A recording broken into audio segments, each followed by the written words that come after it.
I'm Linda Gibbs. I am now one of the trustees of Capital, but I've been a member for 15 years plus.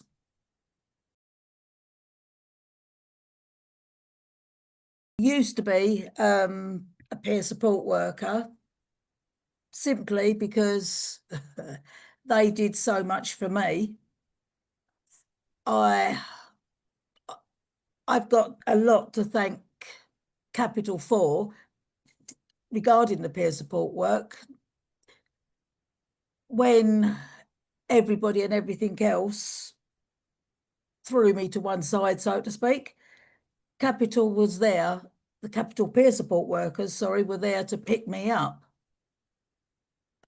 Why they're not getting the pat on the back as they should be, I don't know.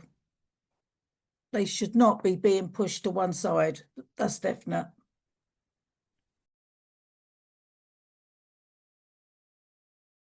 I've had mental health issues on and off near enough all my life.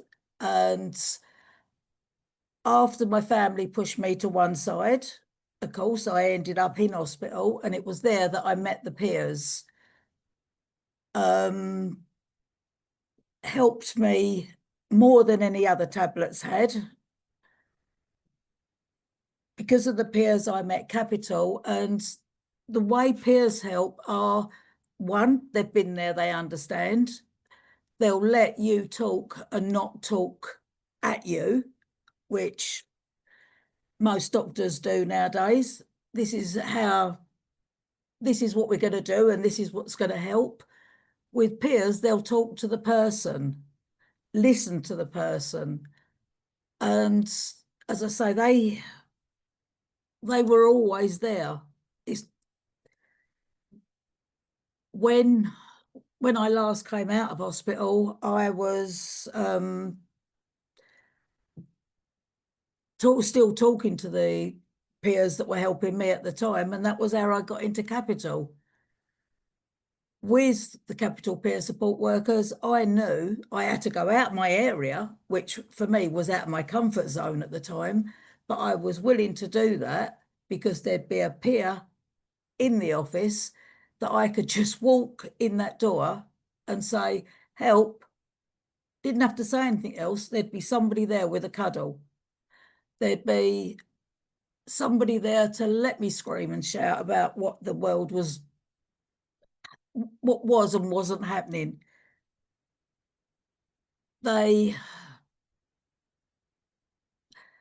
Peers will give you what you need at that time.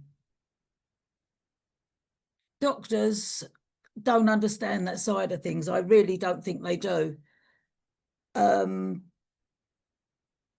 Capital have got the, what's the word? I've got the best knowledge because everybody there has been there.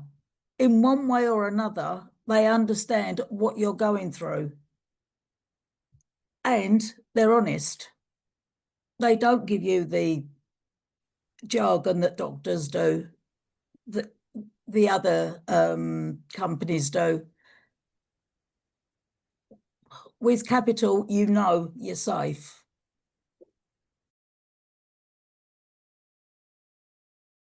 Honestly, disgusted. Everybody is saying peer support workers do a brilliant job. Peer support workers are needed here and there. Co-production, let's all work together. And then all of a sudden, everything gets taken away from Capital. The peer support workers, I mean, you can't say, well done, you're doing a brilliant job, by the way, you haven't got a job anymore. That doesn't make sense.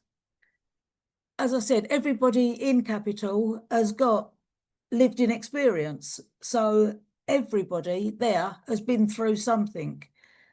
A lot of them, like I did, became a peer support worker to be able to give back. we take and take and take, and it's just so nice to give back every now and then. With what a lot of people don't, a lot of people that aren't peer support workers don't understand is that being a peer support worker is actually helping both sides. You ask any peer support worker out there, did you get anything from that talk you just had with that person for an hour? And they 99 times out of 100, they'll say yes. So how can people say well done, peers are doing a brilliant job, keeping people out of hospitals, helping with this, helping with that, and then all the funding, but 1%, taken away? I just don't understand. It's pushing the peer support workers to one side.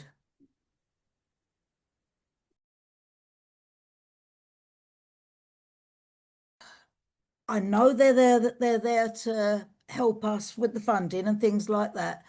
Maybe if they were actually to come to some of our groups, talk to some of our peers, talk to some of our members, and find out what that money actually does.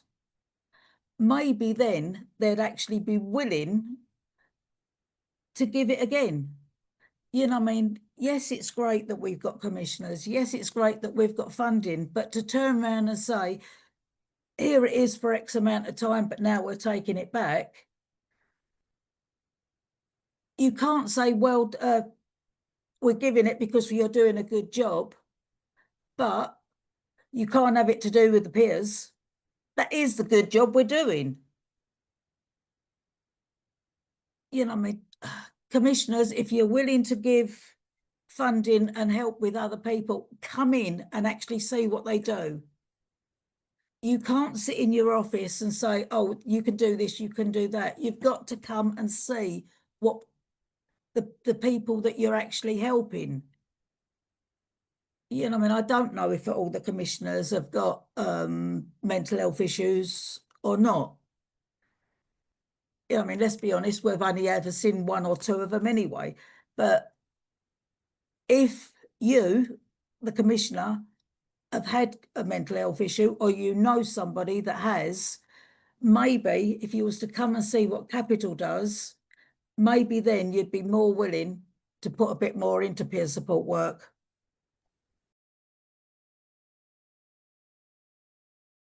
Lived experience is important simply because, well, for me, when I speak to a doctor or somebody like that, they only know what it says in the book.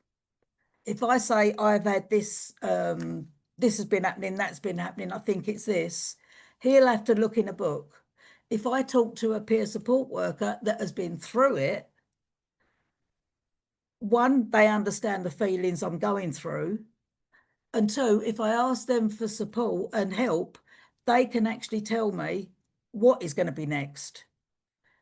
You know, we all know mental health is different for every single person out there. You might all have the same illness, but for every single person, it's going to be different. For my experience, that is one thing I think doctors don't see. It's a case of, you've got that, so it must be that. Talk to somebody that's actually been through it, and they can understand your feelings more. And so, like I say, they give you the truth. They don't give you what's just in the book.